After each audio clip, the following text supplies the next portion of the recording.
Bonjour à tous. On peut commencer peut-être? Oui, c'est bon. Alors, moi je m'appelle Inès Saboya, je viens de l'Université du Québec à Montréal, donc pas loin d'ici.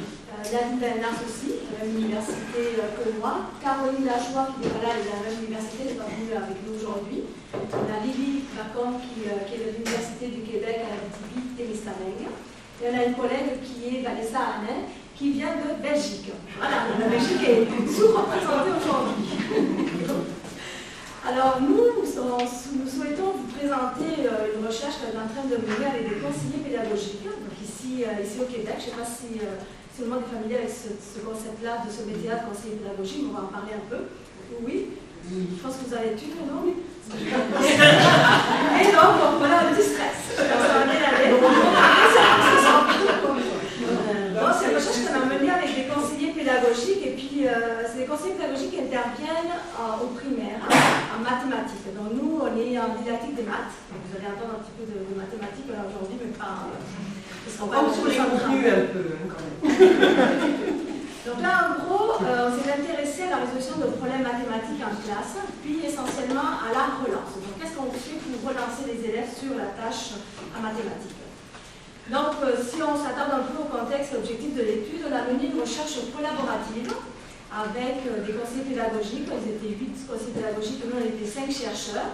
Et c'est des conseillers pédagogiques qui interviennent essentiellement en mathématiques au primaire. Donc, dans toute recherche collaborative, il faut qu'il y ait des besoins qui viennent des deux parties, parce qu'on travaille en collaboration avec nos collègues. Alors, d'une part, pour les conseillers pédagogiques, il était intéressant pour eux, ils ressentaient le besoin de comprendre leur activité professionnelle au sujet de la résolution de problèmes en classe et aussi de l'accompagnement qu'ils font auprès des enseignants. Ça, c'est du côté des conseillers pédagogiques.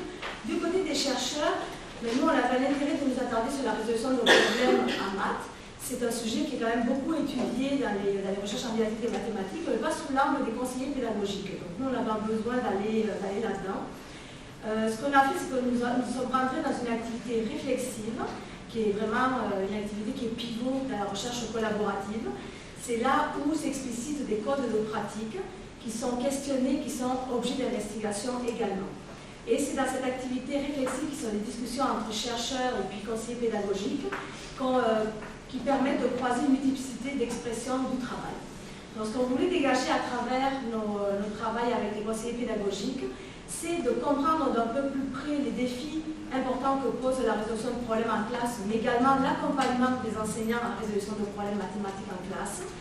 Et de notre côté aussi, on voulait comprendre un peu mieux le métier de conseiller pédagogique. Donc c'est quoi que ça recouvre, c'est quoi les défis que recouvre ce travail de conseiller pédagogique de l'intérieur de leur pratique professionnelle. Alors, pourquoi s'intéresser au travail de conseiller pédagogique? Donc, d'une part, ils ont un rôle important au Québec. Alors, ils sont vus comme des experts conseils en pédagogie et intervention. C'est eux qui nous disent qu'ils informent, ils soutiennent, ils accompagnent les enseignants. Mais ils sont également associés à l'implantation de programmes.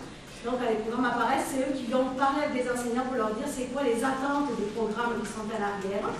Et ils sont perçus par les enseignants comme des ressources, donc dans la mise en œuvre, dans le développement d'innovation. Donc ils ont un rôle qui est quand même essentiel, qui est très clé, puisqu'ils c'est eux en gros qui vont dire un petit peu ce que les prescriptions ministérielles désirent et souhaitent mettre en place. Mais de l'autre côté, ce qui est reconnu également, c'est la complexité de leur fonction, parce qu'ils ont une diversité d'objets de travail, mais également d'acteurs sur lesquels ils doivent intervenir. Donc il y a beaucoup d'enseignants, beaucoup d'autres acteurs avec lesquels ils travaillent, des différentes tâches à assumer. Puis il y a des défis qui s'opposent aux conseillers pédagogiques parce qu'il y a des espèces des fois ils se retrouvent avec des résistances d'enseignants qui n'adoptent peut-être pas les dires dans ce qu'eux leur proposent dans leur accompagnement. Puis les conseillers pédagogiques sont en grande partie des anciens enseignants qui deviennent conseillers pédagogiques pour accompagner d'autres enseignants. Là, il y a des tensions qui se mettent en place, puisque là, il y a leur crédibilité professionnelle qui est à instaurer.